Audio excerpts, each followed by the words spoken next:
물리 AI에서도 테슬라가 네. 2025년 말까지 네. 옵티머스 상용화가 가능하다는데 특정 작업에 특화된 형태가 될 거라고 하더라고요.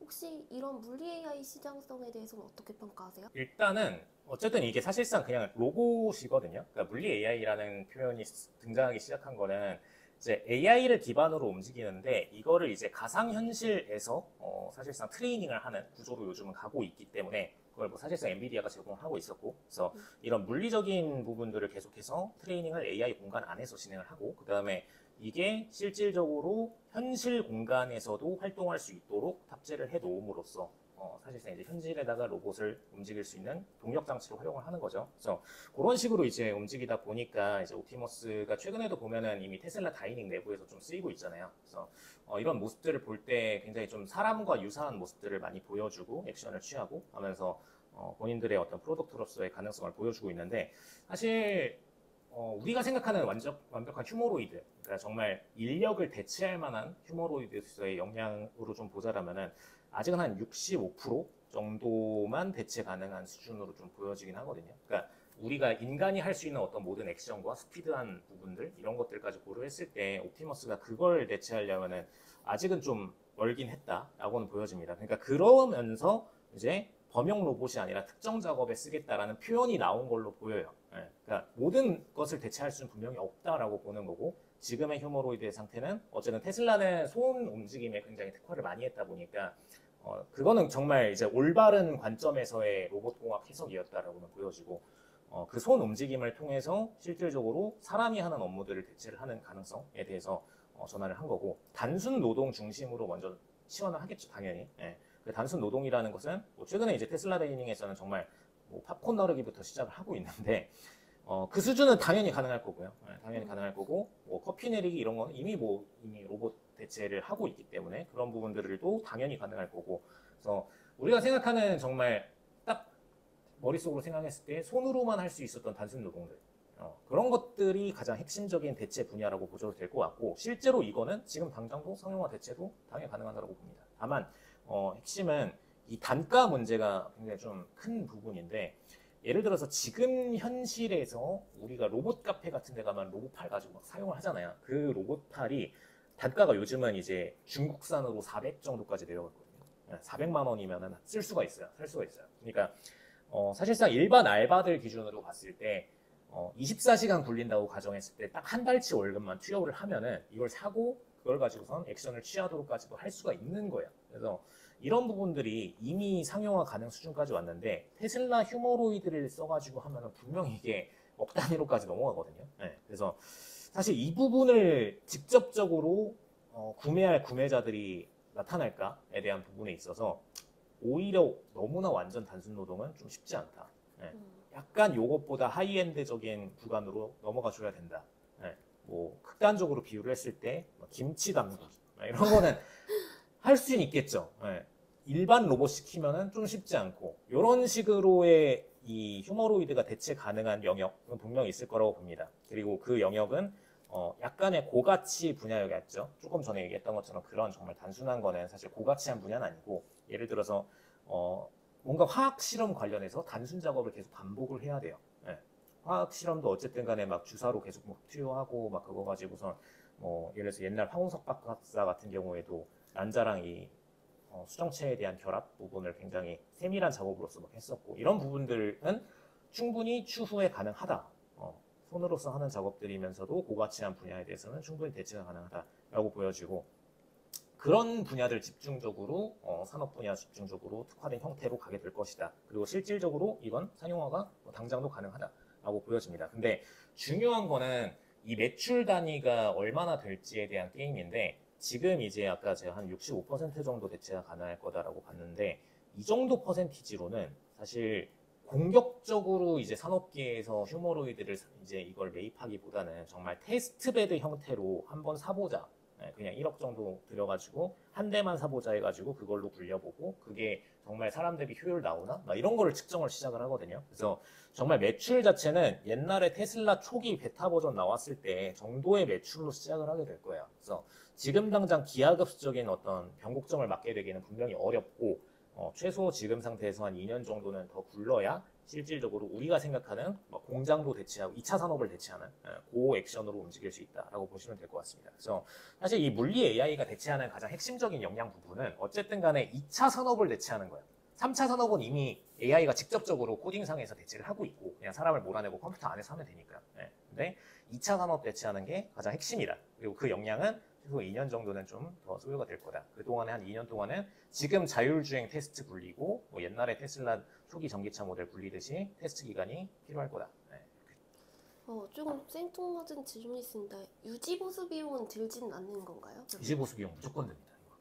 왜냐하면은 예를 들어서 지금 테슬라 버전들이 뭐 당연히 뭐 산업계 어디 쓰이는 거에 맞춰가지고 뭐 방수 비용도 미리 이제 방수 시스템도 다 갖춰서 제공을 하게 될 거고 뭐 모터 같은 것들도 미리 어느 정도 사용성을 테스트하고 나서 다회차에 거친 모터에도 뭔가 지치지 않는 그런 액션들을 보여줄 수 있다. 뭐 열적인 부분도 충분히 몇 시간 동안 계속 활용을 해도 문제가 없이 돌아갈 수 있다. 이런 걸 체크하고선 제공을 하겠지만 실질적으로 예를 들어서 이제 삼성전자가 우리 당장 이제 힌지 달린 지금 현재 뭐 엣지라든가 이런 것들 이후에 실질적으로 이제 폴더블 형태로 내놓기 시작을 하면서 그 힌지 하나에만 테스트를 막 몇십만 건씩 접어보고 막 이렇게 해가지고 테스트를 해서 내보내잖아요. 근데 지금 테슬라의 휴머노이드 로봇이 지금 손만 해도 막 11개 모터 막 이런 식으로 들어갔었는데 그거 하나하나 다 몇십만 건씩 테스트 해볼 수는 없거든요. 물론 한두 가지 모터 센서가 복합적으로 여러 군데 쓰이니까 그걸로 이제 단일 테스트로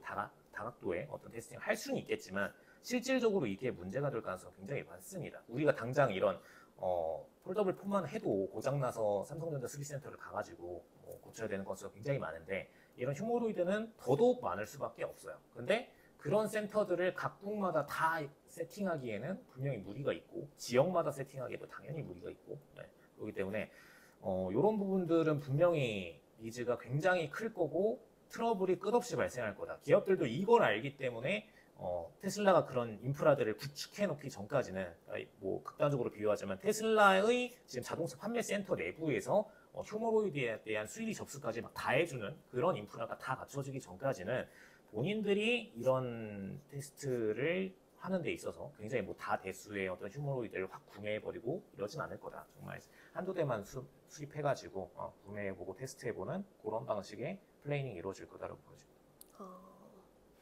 그럼 가장 대체 불가능한 영역은 뭐일 거로 보세요?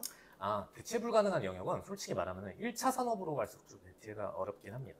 그러니까 우리가 2차 산업만 해도 어떻게 보면은 공정 자동화가 들어있고 인간을 약간 좀 이 공급망에서 자동화된 어떤 공정의 일부로서 활용을 하잖아요. 예를 들어서 뭐 지금 당장 생산 공장을 가보면은 단순하게 기계가 찍어내는 어떤 물품들을 인간이 한 번 더 정렬해 준다거나 불량품을 골라낸다거나 막 이런 식의 어떤 단순 작업들에도 활용을 하고 뭐 밀가루 공장을 가면은 밀가루를 만들기 위한 그 재료들을 중간에 옮기는 역할에 인간을 활용한다거나 이런 식으로 인간을 쓰고 있는데 사실 이게 거기서 일하려면 대부분의 분들이 뇌를 좀 빼놓고 일하셔야 되거든요. 이게 좀 웃기는 건데 네. 공장에서 일을 잘하는 사람은 오히려 특화된 딱 특정의 행동에 대해서 뇌를 좀 빼놓고선 정말 기계처럼 일을 잘해야 일을 잘한다라고 합니다. 그래서 그런 업무들일수록 사실 대체가 더 쉬운 거고요. 예를 들어서 인간이 하기에 좀 되게 버거운 순간순간의 상황들이 많고 인간의 센스가 필요하고 이런 영역들일수록 사실 더 인간을 대체하기가 어렵습니다. 뭐 당장 헤어샵이나 이런 것들만 해도 순간순간 이제 인간의 센스를 좀 활용을 하고 1차 산업 같은 경우에도 마찬가지고요. 예를 들어서 어부가 뭔가 물고기를 잡아 올리는 과정에서 뭔가 순간순간 이 토크가 변하고 물고기 자체가 새로운 막 갑자기 청새치가 날아들기도 하고 이런 말도 안 되는 상황들이 발생했을 때 그거를 이제 머릿속으로 생각하고서 이 상황에 새롭게 대처하는 그런 방식들을 로봇한테 시켰다가는 좀 쉽지가 않죠. 갑자기 물에 빠졌어요. 물에 빠졌는데 올라오는 상황. 뭐 이런 상황들을 갑자기 그 친구한테 알아서 잘하게 만들려면은 쉽지는 않습니다. 그래서 그 모든 다양한 다이나믹한 상황들이 발생하는 섹터일수록 더 대체는 어렵다. 근데 그냥 뇌를 빼놓고선 그냥 부품처럼 일하던 정말 우리가 생각하던 그 톱니바퀴처럼 일한다의 그런 업무일수록 오히려 대체하기는 당연히 쉽다라고 생각을 하시면 될 것 같습니다. 되게 원초적인 영역이랑 가장 고도의 영역만 남는 끝단만 남는 거네요. 극과 극의. 어떻게 보면 그럴 수 있어요. 그러니까 인간으로서 활동하기에 뭔가 되게 고되고 다이나믹하고 다양한 이상한 상황들이 발생하는 업종, 우리가 생각하던 정말 1차적인 업종, 혹은 이제 고차원적인 업종 중에서 인간의 정말 창의력과 센스만을 순간순간 물리적으로까지도 활용을 해야 되는 업종일수록 당연히 그 대체가 좀 쉽진 않다라고 보시면 될 것 같습니다. 규제 쪽에서도 유럽의 AI 액트 이후에 또 새로운 기회가 만들어지고 있다고 하는데 거버넌스 테크 시장은 어떻게 전망하세요? 일단은 지금 AI 거버넌스 플랫폼에 대한 부분은 사실 AI 자체를 좀 통제를 하겠다라는 부분이 좀 강하거든요.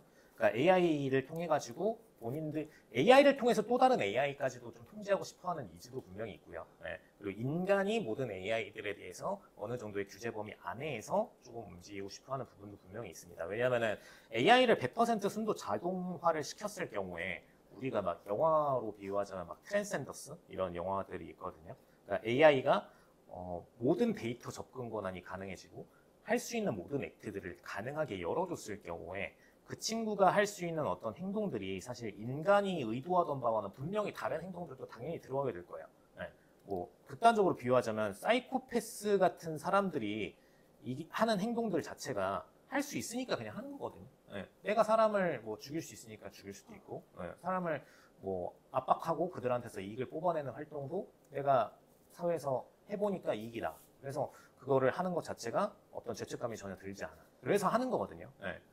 근데 이제 AI한테도 똑같이 만약에 정말 성과 중심으로만 뭔가를 촉진을 한다라면은 그런 액트들을 분명히 들어갈 수가 있어요. 그래서 이런 부분들이 이제 AI 분야에서 거버넌스에 대한 반드시 필요성에 대해서 좀 언급이 되는 부분인데, 저는 객관적으로 좀 이걸 보면은 이건 불가능한 범위라고 봅니다. 네. 왜냐하면 당연히 공적인 시스템 안에서는 하겠죠. 네. 우리가 이거랑 똑같아요. 정확하게 비교를 하자면 구글 통제할 수 있죠. 근데 구글 뒤에 있는 수많은 지금 뭐 블랙웹, 딥웹, 굉장히 다양한 웹들이 존재를 하고 뭐 성인 시장부터 무슨 굉장히 좀 불량하고 안 좋은 시장들이 좀 많잖아요. 근데 그런 시장들을 다 통제할 수 있냐? 통제를 못 한단 말이죠. 그것들도 다 소프트웨어임에도. 근데 AI도 결국 똑같아요. 공적인 범위 안에서 발전하는 AI가 분명히 있을 거고 굉장히 부정적인 방향 쪽으로 발전하는 AI가 있을 거예요. 네. 그 AI들을 다 통제할 수 있냐? 절대 통제 못합니다. 이거는. 네. 물론 법안은 당연히 계속해서 뭔가 도입을 시키고 그 공적인 AI들에 대해서는 통제를 하고 자꾸 막으려고는 하겠죠. 그리고 어떤 화이트햇 같은 화이트 해커의 어떤 포지션으로서 이런 다른 불량한 AI들을 막으려고도 하겠지만 이걸 100% 막기는 분명히 어렵다. 네.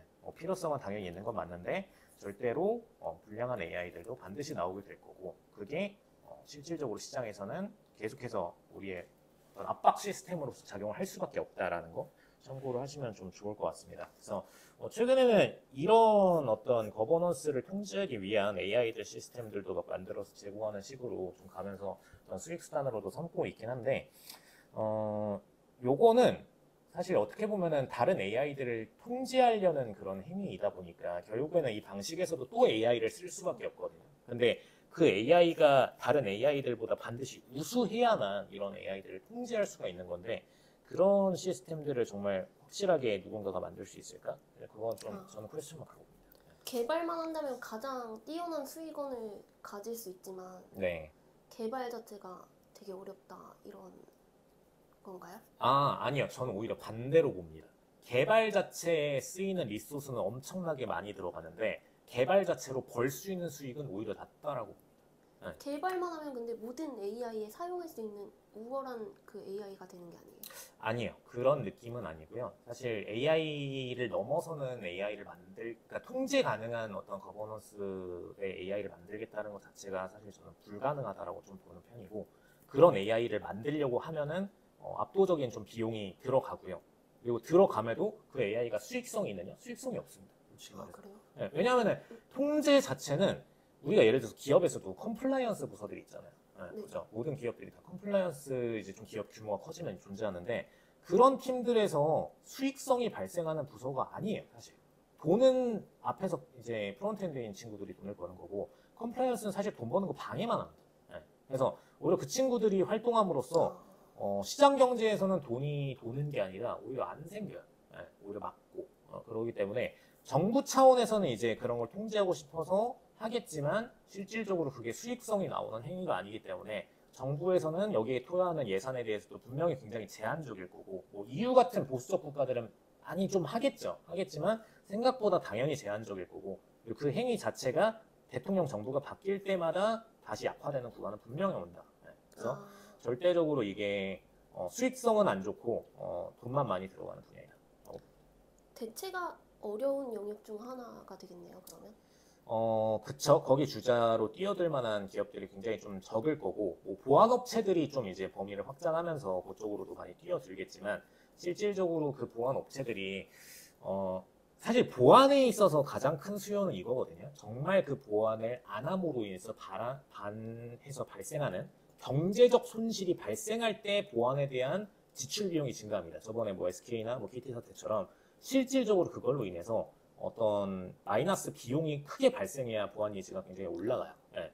근데 정부 입장에서 봤을 때 AI로 인해서 발생하는 손실 금액을 측정한다는 것 자체도 굉장히 좀 애매할 뿐더러 그 손실 금액이 발생한다 해도 이런 보안 정부의 어떤 거버넌스 AI를 만든다? 그래서 그걸로 수익을 낼 수가 있냐? 수익을 낼 수가 없죠. 그래서 그 손실을 확실하게 막을 수 있다는 개런티가 없습니다. 예. 그래서 절대적으로 이거는 좀 투자로서 의미가 있나? 라는 생각은 좀 들긴 합니다.